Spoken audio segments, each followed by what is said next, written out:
Cette semaine, Donald Trump a viré le patron du FBI parce qu'il enquêtait sur Donald Trump. Ah, il y a des avantages à être le patron, mais je veux pas parler de ça, non, parce que chez nous, on a aussi notre affaire d'espionnage. Eh oui, mesdames et messieurs, l'affaire de l'espion suisse en Allemagne m'a passionné. Ce film à suspense sur bande-son de kiosque à musique.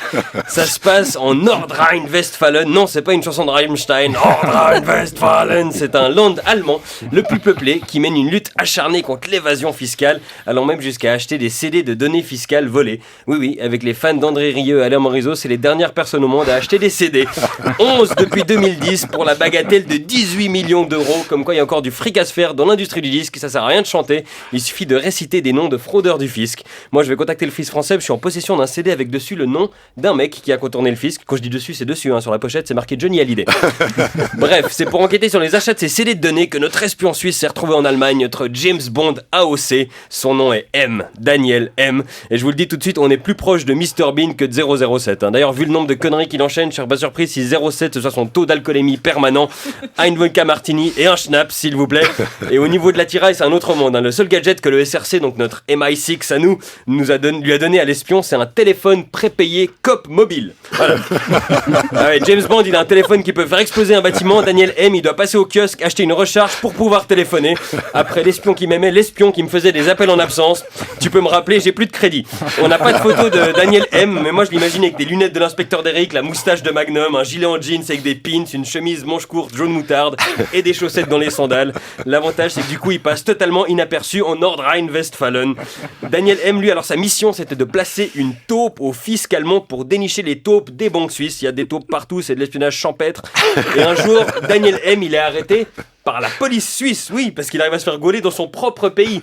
En Suisse, on a quand même des espions qui sont actifs en Suisse. Bientôt, on va nommer des ambassadeurs de Suisse en Suisse. Daniel, il est questionné sur une tentative de vente de données fiscales suisses à Israël. Et pendant l'interrogatoire, il balance tous les détails de sa mission en Allemagne. Et c'est consigné diligemment dans un procès verbal, sans doute par une Moneypenny Rustiggraben. Et la Suisse libère donc Daniel M, qui, ayant appris de son erreur, évidemment, décide d'être plus discret puisqu'il retourne en Allemagne et se fait arrêter immédiatement par la police allemande. Mais Michel, mais c'est quoi cet espion qui peut pas faire 100 mètres sans se faire arrêter? Il se balade avec une cloche de vache pour se faire remarquer ou quoi? Puis l'Allemagne demande son dossier à la Suisse, donc il le leur transmet, et ils peuvent lire tranquillement dans le PV tous les détails de sa mission. Mais on croit rêver. On a des bras cassés à tous les échelons, je veux dire. Dans le service secret, il y a un des deux mots qu'on n'a pas bien compris, je crois. Moi, j'hésite à téléphoner à Berne et à demander le code PIN de la Mastercard de la Banque Nationale Suisse. Vous avez de quoi noter, c'est 1, 2, 4, 4. Bon, du coup, l'Allemagne a engueulé la Suisse, elle a commencé à poser des questions, et là, Guy Parmelin, il était emmerdé, il voulait pas répondre. Donc il faisait semblant de pas parler allemand, ce qui est pratique parce qu'il parle pas allemand. Du coup, Didier Burkhalter, lui, il a déclaré que c'était une vieille histoire, ça date de 2012. Mais oui, c'est vrai ça, là chez nous, qui se rappelle encore de 2012? On vivait dans un monde différent, je veux dire, à l'époque, le Conseil fédéral, c'était Burkhalter, Sommaruga, Leuthardt, Schneiderhammann, Berset. Je me demande ce qu'ils deviennent. Mais, tandis que le ministre des Affaires étrangères était pris d'une crise d'Alzheimer aussi subite que pratique, son collègue Uli Maurer, lui, a avoué à un journaliste alémanique que lui était au courant des activités de cet espion et qu'il en a informé le Conseil fédéral. Mais ta gueule, putain! Est-ce qu'ils peuvent tous arrêter de révéler tous nos secrets dès qu'on leur pose une question?